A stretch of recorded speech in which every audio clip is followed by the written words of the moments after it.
Shalom saudaraku sekalian, senang sekali bisa jumpa lagi hari ini untuk kita bersama-sama belajar firman Tuhan melalui Bible Study online CK7. Karena Tuhan selalu menambah-nambahkan kepada kita hal-hal yang baru, pengertian-pengertian baru untuk kita semakin mengenal Dia. Amin. Nah, pembelajaran kita hari ini dari Mazmur 146 dengan judul Hanya Allah satu-satunya penolong. 5 pasal terakhir dari kitab Mazmur yang sedang kita bahas ini memiliki ciri khas, yaitu membuka dan menutup pujian dengan kata haleluya. Membuka di ayat pertama ada kata haleluya. Lalu kemudian diakhiri ayat terakhir dari pasal-pasal tersebut, 46 sampai pasal 150, juga ditutup dengan kata haleluya. Nah, sebelum kita membaca, membahas, mempelajari lebih lanjut Mazmur 146 ini, mari saya ajak kita menaikkan pujian haleluya kepada Tuhan kita. Kita puji Tuhan, kita sembah Tuhan yang ajaib.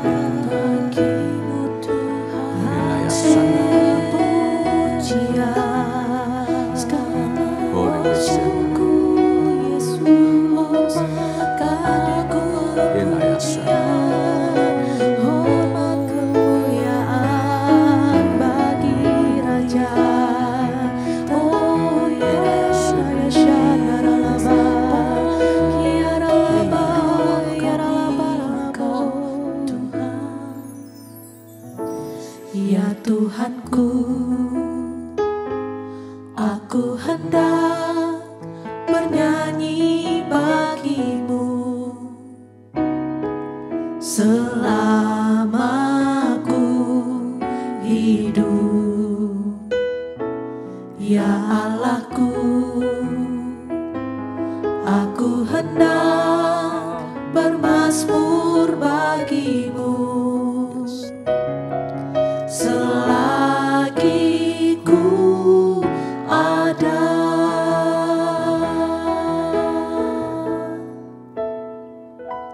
Ya Tuhanku, aku hendak bernyanyi bagimu selama aku hidup. Ya Allahku, aku hendak bermazmur bagimu selagi ku ada. Inilah yang ku renungkan setiap waktu. Nyanyian pujian dan pengagungan kepadamu.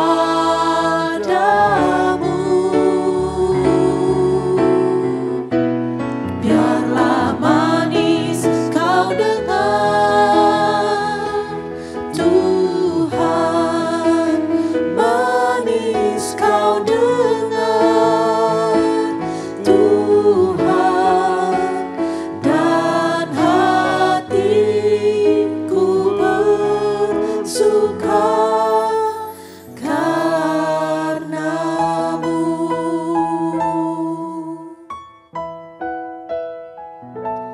Ya Tuhanku, aku hendak bernyanyi bagimu selama aku hidup. Ya Allahku, aku hendak bermazmur bagimu selagi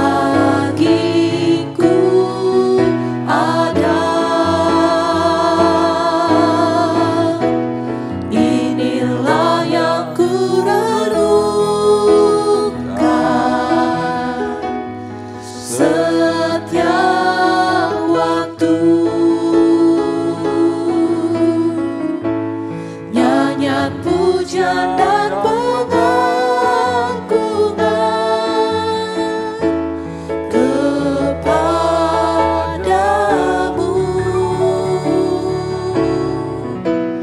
Biarlah manis kau dengar Tuhan, manis kau dengar Tuhan, dan hatiku bersuka karenamu. Inilah yang ku renungkan setiap waktu. Nyanyian pujian dan pengagungan kepadamu.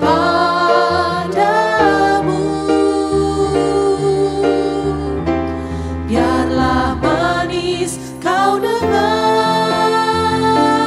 Tuhan, manis kau dengar Tuhan, dan hatiku bersuka karenamu.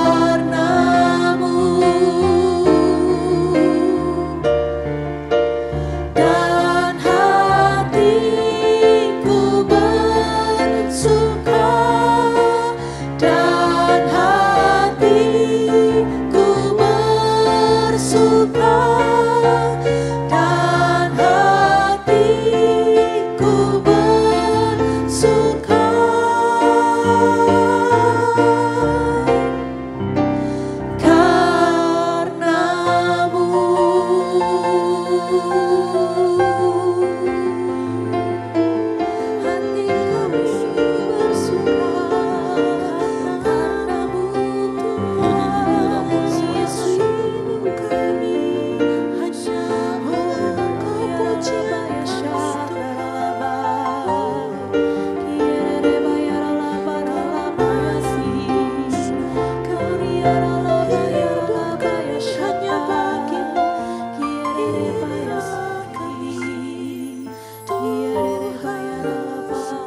Terima kasih ya Tuhan.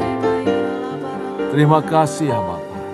Kami mengucap syukur, hanya Engkau Allah satu-satunya penolong dalam kehidupan kami. Engkau penyembuh, Engkau yang menyertai kami, Engkau penolong kami, Engkau yang memberi kami kekuatan, Engkau pengharapan kami. Terpuji namamu ya Tuhan, karyamu indah ajaib dalam seluruh kehidupan kami. Kami mengucap syukur. Terpuji-pujilah namamu ya Tuhan. Berkati ketika kami sedang membaca, merenungkan, belajar dari kebenaran firman-Mu. Sehingga sungguh-sungguh hati kami terus dibentuk untuk memuliakan Tuhan, untuk menyenangkan Engkau Tuhan. Terima kasih Bapa. Dalam nama Yesus Kristus Tuhan, kami bersyukur dan kami mau belajar firman-Mu. Haleluya, haleluya, amin. Puji Tuhan. Bapak Ibu yang dikasihi oleh Tuhan Yesus, mari buka Alkitab kita bersama-sama. Mazmur pasal 147, di Alkitab saya halaman 678. 678 dengan judul Hanya Allah satu-satunya penolong. Cuma Tuhan satu-satunya yang memberkati kita, sumber kekuatan dan pengharapan orang percaya. Amin. Nah, saya akan pandu kita untuk membaca mulai dari ayat pertama sampai ayat yang keempat lebih dahulu. Ya, demikian firman Tuhan. Hanya Allah satu-satunya penolong. Haleluya. Pujilah Tuhan, hai jiwaku. Aku hendak memuliakan Tuhan selama aku hidup dan bermazmur bagi Allahku selagi aku ada. Janganlah percaya kepada para bangsawan, kepada anak manusia yang tidak dapat memberikan keselamatan. Apabila nyawanya melayang, ia kembali ke tanah. Pada hari itu juga lenyaplah maksud-maksudnya. Bapak Ibu kekasih dalam Tuhan, Daud adalah sosok raja yang luar biasa. Tentu Bapak Ibu sepakat dengan saya. Kesibukannya di dalam memerintah sebagai raja tidak menghalangi dirinya guna melakukan pelayanan puji-pujian dan penyembahan kepada Allah. Dalam hal ini ia selalu menjadi terdepan. Selalu lebih unggul daripada para orang Lewi, imam-imam Lewi. Daud itu menyusun lagu-lagu, menyusun mazmur, lalu kemudian meminta orang Lewi untuk menyanyikan pujian-pujian kepada Tuhan. Hebat. Karena itu mazmur yang kita baca dari seluruh kitab mazmur ini, paling banyak mazmur itu ditulis oleh Raja Daud. Hatinya meluap dengan pujian kepada Tuhan. Dia memuliakan Allah, dia bersyukur. Apapun jenis mazmur-mazmur tersebut, itu merupakan ungkapan hati kepada Allah. Dari hati yang dibebaskan, dilepaskan, yang telah ditolong oleh Tuhan. Ini kehebatan dari seorang Raja Daud. Memuji Tuhan tidak membuat martabatnya turun. Banyak orang kalau ke gereja ya, mau bertepuk tangan dia malu, nggak enak. Ngapain buat tepuk-tepuk tangan? Mau lompat, gengsi. Mau bersorak-sorak juga begitu, malu, gengsi. Padahal nafas hidupnya itu anugerah Tuhan. Berkat-berkat jasmani yang dia nikmati setiap hari itu datang daripada Tuhan. Rumah tangganya semua oke, itu karena Tuhan. Tetapi untuk bertepuk tangan, bersorak-sorai muliakan Tuhan, enggan sekali. Nggak mau. Merasa gengsi. Harga dirinya lebih tinggi Dia lebih menghormati manusia, malu sama manusia daripada menghormati Tuhan. Padahal Raja Daud tidak demikian. Dia seorang raja, dia seorang penakluk. Dia seorang penguasa, dia seorang pemenang. Tetapi dia tidak merasa martabatnya turun oleh karena dia memuji Tuhan. Oleh karena dia menari, memuji, memuliakan Tuhan. Oleh karena dia melompat bersorak-sorak atas kebaikan Tuhan. Dia mengucap syukur dengan suara nyaring. Hari-hari dilaluinya selalu dengan pujian, penyembahan kepada Tuhan. Itu hebat sekali, gak malu. Suatu ketika dia membawa pulang tabut perjanjian, tabut Allah ke Yerusalem. Dia menari di depan umat. Dia bersorak, dia melompat. Dikatakan bahwa dia menelanjangi dirinya. Bukan berarti melepaskan baju nyanyi telanjang. Tidak. Dia tidak menganggap status raja itu sebagai status yang harus dipertahankan. Dia nggak gengsi. Dia betul-betul menari. Betul-betul menyanyi dengan sukacita. Bahwa tabut Allah, hadirat Allah kembali ke Yerusalem. Dia bisa dekat dengan hadirat Allah. Dia bisa kapan saja datang untuk berdoa, untuk menyembah Tuhan. Hebat ini pribadi. Saya kira mari kita belajar seperti Daud. Buang gengsi, buang rasa malu, harga diri apapun itu. Tuhan lebih hebat, lebih besar dari kita. Siapa kita dibanding Tuhan itu? Amin ya. Harus amin. Dari semua kemegahan, popularitas yang dimiliki oleh Daud, jasa besar ya yang dipersembahkan Daud kepada bangsanya. Dia bahkan dianggap oleh bangsa kafir, bangsa-bangsa luar, ini orang ini dewa ini. Pasti dia salah satu dari dewa. Masa setiap perang kok menang melulu. Dia menaklukkan bangsa-bangsa, dia hebat sekali. Orang kafir, bangsa-bangsa kafir itu menganggap Daud itu dewa loh, dewa pelindung. Dia seorang dewa yang harusnya dipuja karena dia banyak melindungi orang susah, orang miskin, orang papa. Dia membentuk prajurit yang gagah perkasa, dia punya para pahlawan, panglima yang hebat-hebat. Jadi Daud itu pantas menurut orang kafir dijadikan dewa dan mereka menyembah Daud. Tetapi Daud berkata tidak. Tidak. Hanya Tuhan saja. Hanya Tuhan yang penolong. Jangan percaya kepada para bangsawan, kata Daud. Jangan percaya kepadaku atau kepada yang lainnya. Sebab hanya Tuhan penolong. Hanya Tuhan satu-satunya juru selamat. Jangan menaruh percaya, jangan menaruh harap kepada manusia. Amin. Cuma Yesus penolong, Yesus pelindung, Yesus yang memberi kemenangan, Yesus pahlawan kita. Sekelas Daud saja dia tahu diri betul. Orang ya kalau sedikit dikasih angin, dipuja, dipuji, wah kepalanya mulai naik, kepala mulai membesar. Gengsinya luar biasa, dia mulai menuntut untuk dihormati, menuntut untuk disanjung, menuntut untuk disegani, banyak tuntutan lainnya. Seolah dia orang hebat, orang luar biasa. Jangan kita seperti itu, gak boleh. Kita tetap punya kerendahan hati dan mengakui Tuhan satu-satunya penolong. Tuhan satu-satunya sumber kekuatan, kesembuhan, pemulihan, ya, sumber berkat kita. Janganlah menaruh keyakinan kepada mereka, kepada manusia, kepada orang. Janganlah memupuk harapanmu atas manusia, kepada para bangsawan, kepada orang hebat, orang terkenal, siapapun mereka yang punya banyak uang, punya banyak pengaruh, tenar, apapun itu. Jangan terlalu yakin akan ketulusan hati mereka bahkan. Bisa saja dia cuma memanipulasi. Karena manusia, kapan saja bisa berubah pikirannya, hatinya. Karena manusia nggak punya keteguhan, nggak punya kemampuan lebih. Manusia terbatas di dalam segala hal karena manusia.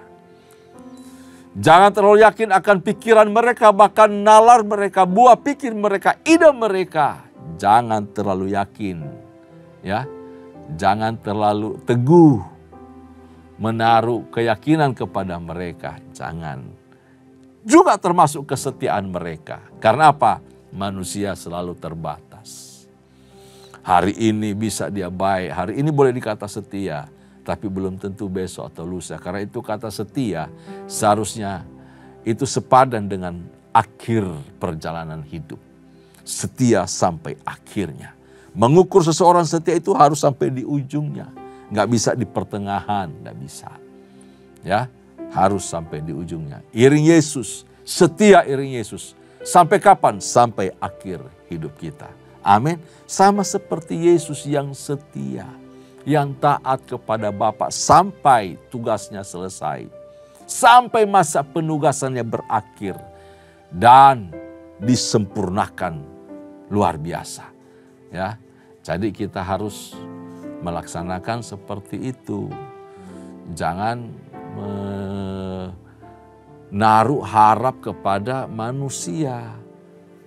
Bisa kecewa kita, ya. Manusia bisa ingkar janji, bisa. Orang-orang hebat bisa ingkar janji, bisa. Kan ini rutin Indonesia menikmati masa-masa seperti itu, kondisi seperti itu, apalagi di masa pemilihan umum. Janji-janji, jargon-jargon dikeluarkan, disampaikan, visi, ide, apa saja untuk narik simpati. Lalu kita mulai percaya ini orang hebat ini kayaknya bisa, ini bagus ini. Ya, janjinya, perkataan bisa dipegang, padahal belum tentu. Apalagi wakil-wakil yang mewakili suara kita, suara rakyat. Waduh, susah itu. Nggak bisa dipegang. Mereka lupa kesibukan mereka apapun itu. Bisa melupakan janji-janji tersebut. Ya, jadi karena manusia, mereka bisa ingkar janji.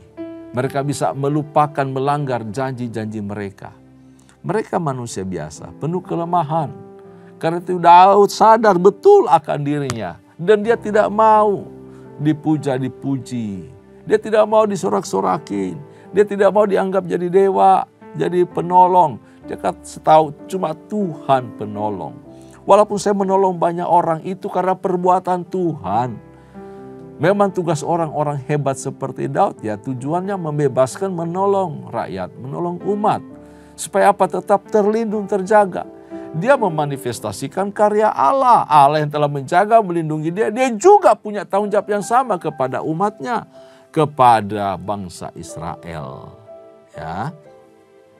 Nah, tetapi di perjanjian baru ada salah satu dan satu-satunya saja. Ya, satu-satunya saja yang dikatakan sebagai anak manusia yang di dalam dirinya ada pertolongan. Amin. Saya percaya Bapak Ibu mengerti siapa beliau. Dia adalah Yesus Kristus Tuhan kita. Anak manusia, anak Allah menjadi juru selamat. Penolong satu-satunya. Nah, ini keren ya. Allah yang menjadi manusia, yang menolong kehidupan kita. Dia tidak pernah menolak penyembahan. Dia tidak pernah menolak untuk dipuji. Karena itu kita memuji, menyembah dia. Karena dia memang layak untuk disembah. Dia Allah.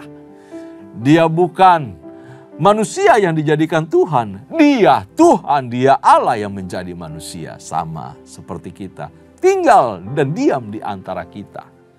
Itu luar biasa. Tidak ada Allah seperti dia. Hebat Tuhan kita. Karena itu kita bisa menyandarkan seluruh harapan kita. Kita bisa menyerahkan seluruh cita-cita kita. Kita bisa pegang janji-janjinya. Firman-Nya, kata-katanya, perkataannya. Kita bisa pegang dengan teguh. Dan dia menggenapi. Dia tidak pernah mengingkarinya. Dia setia dan dia mengasihi kita. Dia juru selamat kita. Wow, dia tidak pernah mengecewakan orang-orang yang percaya kepadanya. Tidak pernah mengecewakan orang-orang yang berharap kepadanya. tidak pernah membuang orang yang mencari Dia, memohon pertolongan kepadanya. Amin. Itu Yesus Kristus Tuhan kita. Satu-satunya manusia yang menjadi sumber pertolongan, sumber kekuatan, sumber pengharapan, sumber kesembuhan orang percaya, dan bahkan keselamatan bagi semua orang. Amin.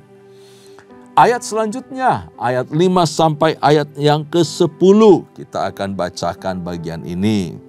Ya. Berbahagialah orang yang mempunyai Allah Yakub sebagai penolong, yang harapannya pada Tuhan Allahnya. Dia yang menjadikan langit dan bumi, laut dan segala isinya, yang tetap setia untuk selama-lamanya, yang menegakkan keadilan untuk orang-orang yang diperas, yang memberi roti kepada orang-orang yang lapar. Tuhan membebaskan orang-orang yang terkurung. Tuhan membuka mata orang-orang buta. Tuhan menegakkan orang yang tertunduk. Tuhan mengasihi orang-orang benar. Tuhan menjaga orang-orang asing, anak yatim dan janda ditegakkannya kembali, tetapi jalan orang fasik dibengkokkannya. Tuhan itulah Raja untuk selama-lamanya. Allahmu, ya Sion, turun-temurun. Haleluya. Wah, ini kalimat yang luar biasa diulang-ulangi. Tuhan, Tuhan, Tuhan, dan Tuhan. Mari kita baca ciri-ciri orang yang ditopang Allah lebih dahulu, ya. Karena di sini bicara mengenai Tuhan yang menopang setiap orang-orang dengan ciri-ciri seperti ini. Yang pertama adalah orang-orang ditopang oleh Tuhan, yaitu mereka yang mengakui Tuhan sebagai Allah mereka dan yang melayani. Begitu, yang melayani Tuhan. Bagaimana cara melayani Tuhan? Yaitu memuji, menyembah Tuhan di dalam roh dan kebenaran. Tuhan itu mengakui, Tuhan itu menerima mereka yang mengakui Dia sebagai Tuhannya, yang melayani Dia, yang memuji dan menyembah Dia. Nah, kalau kita sebagai anak-anak Allah punya karakter seperti ini, mengakui Yesus sebagai Tuhan, Yesus sebagai Rajaku, Yesus sebagai Allahku. Lalu kita melayani Dia secara pribadi di dalam penyembahan, doa kita dengan Dia, waktu khusus dengan Tuhan, kita memuji menyembah Dia dalam roh dan kebenaran, segenap hati kita, hidup kita, kita persembahkan buat Tuhan, maka Allah mengasihi kita, Allah menopang kita. Amin. Ciri yang kedua orang-orang yang ditopang oleh Tuhan adalah mereka yang menaruh harap hanya kepada Tuhan saja dan hidup bergantung kepadanya. Amin. Orang-orang yang menaruh harap hanya kepada Tuhan dan hidup bergantung kepadanya pasti ditopang oleh Allah, dijaga oleh Allah, dilindungi oleh Allah. Tuhan memelihara mereka. Tuhan menaungi mereka dengan anugerah. Ya. Anugerah Kristus saya percaya sudah mengalir melimpah dalam kehidupan saya dan saudara. Kita menerima pemulihan, kita menerima kesembuhan, kita menerima hal-hal yang baik, penjagaan, perlindungan, termasuk keselamatan yang kekal apalagi. Tuhan telah curahkan itu kepada kita. Orang-orang yang bergantung hanya kepada pemeliharaan Allah saja. Orang-orang yang bergantung bahwa hanya Tuhan yang bisa selamatkan hidupku. Orang-orang yang bergantung kepada anugerah, pemulihan, pemberian terbaik dari Tuhan. Orang-orang hanya mengandalkan kesembuhan dari Tuhan saja. Kepada merekalah Allah memberi topangan. Allah mengokohkan lututnya, kakinya supaya tidak goyah berdiri di jalan Tuhan. Tuhan memperkuat lengannya, tangannya kuat untuk berperang. Tuhan menopang dia supaya kita tidak jatuh dan tidak kalah. Tuhan yang melindungi kita, membentengi kita dengan anugerahnya bagaikan perisai. Hebat Tuhan kita. Nah, apa yang mendorong kita untuk kita berharap kepada Tuhan saja. Pasti ada sesuatu yang mendorong kita melakukan itu. Sehingga kita hanya berharap pada Tuhan. Yang pertama, sebab Dia adalah pencipta. Amin. Dia berkuasa atas segalanya, atas semua makhluk. Semua ciptaan bergantung kepada Tuhan.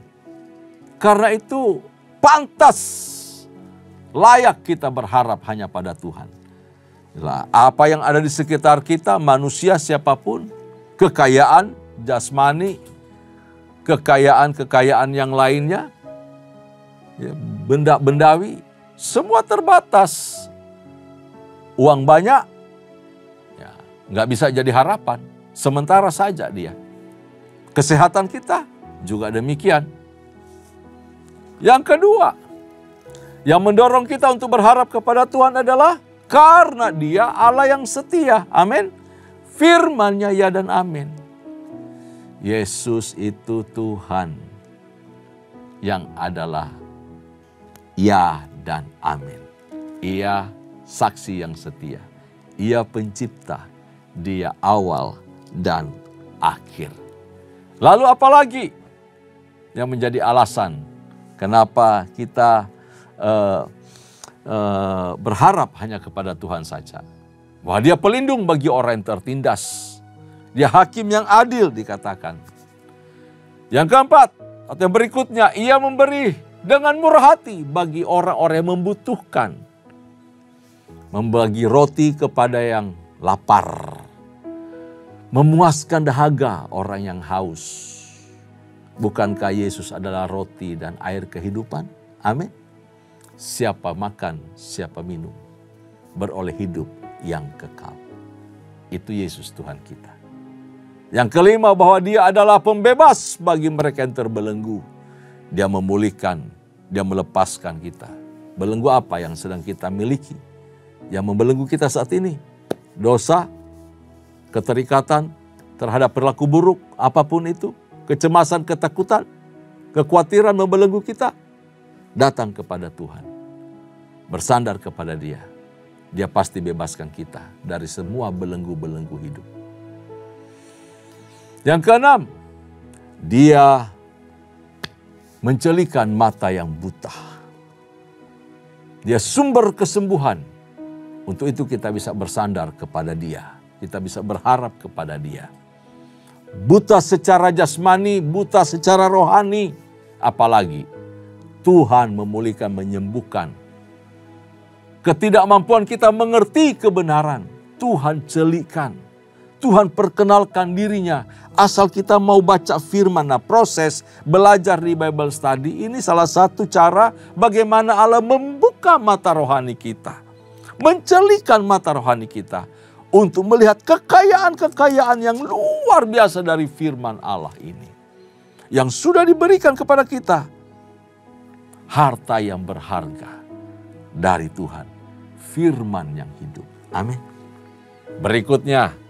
Karena Tuhan itu menegakkan orang yang tertunduk karena beban berat, karena beban dosa. Beratkah beban hidupmu? Datang kepada Tuhan. Marilah kepadaku, hai kamu yang letih lesu dan berbeban berat.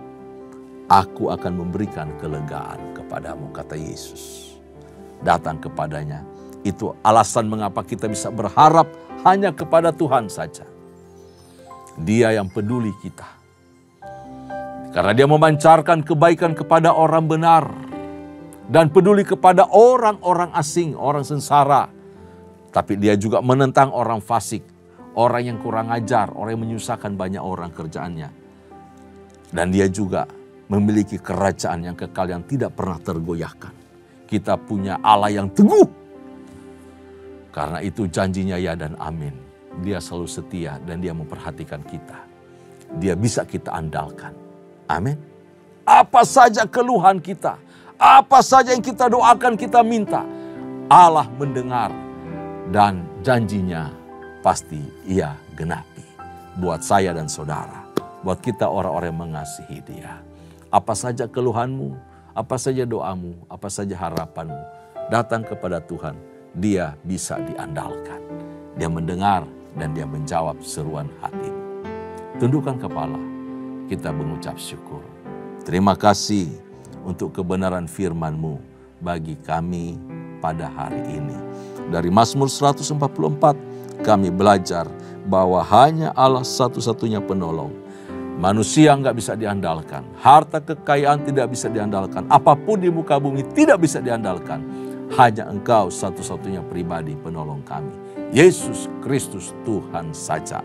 Terpuji nama-Mu Tuhan, dalam nama Yesus. Kami bersyukur, kami berdoa. Haleluya. Kekasih-kekasih Tuhan, arahkan hatimu di hadapan Allah dan terimalah anugerah serta berkat yang melimpah dari Allah Bapa. Kasih sayang di dalam Kristus Yesus Tuhan, serta persekutuan yang manis dengan Allah Roh Kudus, menyertai kita mulai hari ini sampai parusia.